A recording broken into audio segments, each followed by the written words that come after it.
This is Susan Jane. Don't know what's going on over here.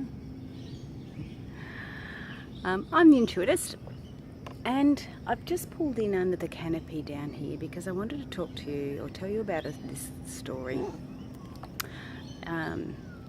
It's a story about my partner, and I want to give you an understanding on the difference between being connected to your intuition and talking to spirit.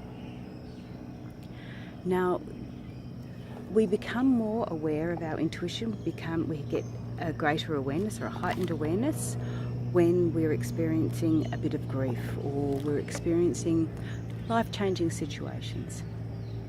That's probably more life-changing situations. It doesn't have to just be grief. Now, he lost his father late last year, and went through the grieving process as you normally would do. Now, he would say to me, I just wanted to talk to him, I just want to see that he's okay, I just want to know that he's okay. And he wanted to talk to his father. Now, he is very spiritual and he does connect very well, but he was having a few issues. Now, the issues he was having was not about connecting, it was about believing that he was connecting. One of the areas, he said he felt that he wanted to do it so badly that he was just making it up himself.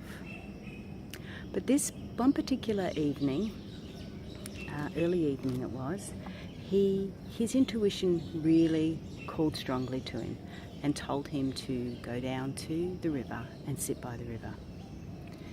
Now, he wasn't doing that very much because he just, wasn't as connected to the river as what I am, and that's okay. So this particular day I was at work and he went down to the river and he just sat there.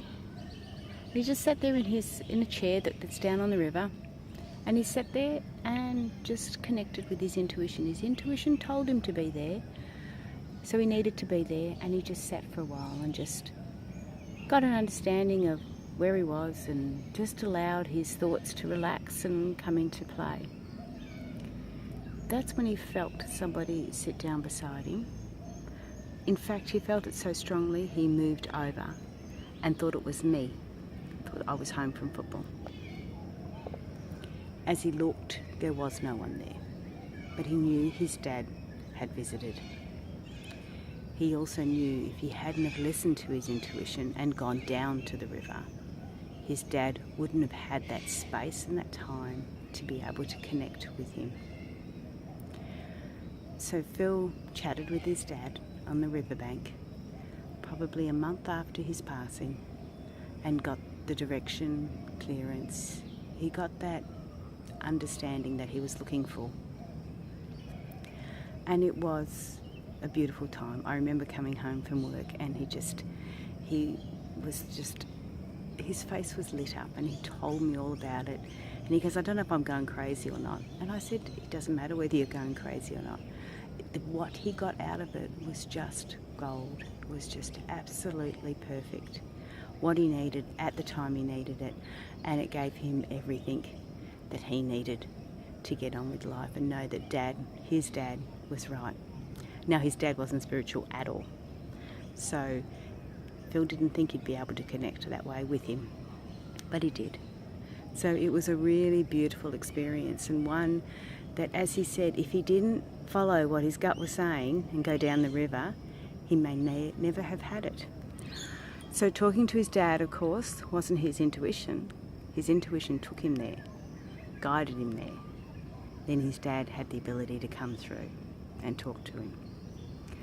So that was the difference between your intuition, talking from your inner spirit, and talking to an external spirit, which was his dad. And this is why connecting with your intuition is so important, because it will take you to where you need to go or where you need to be. It will give you the signs, it will give you the understanding, it will help you make the decisions you need to make in your life. So I had to pull over under the canopy of these beautiful trees and just explain that story, because I didn't want anything else to be disturbed. It's very, very close to his heart, close to my heart. And I just wanted that little space to share it with you. So this is Susan Jane, the Intuitist. All the very best, and I will talk to you soon. Bye for now.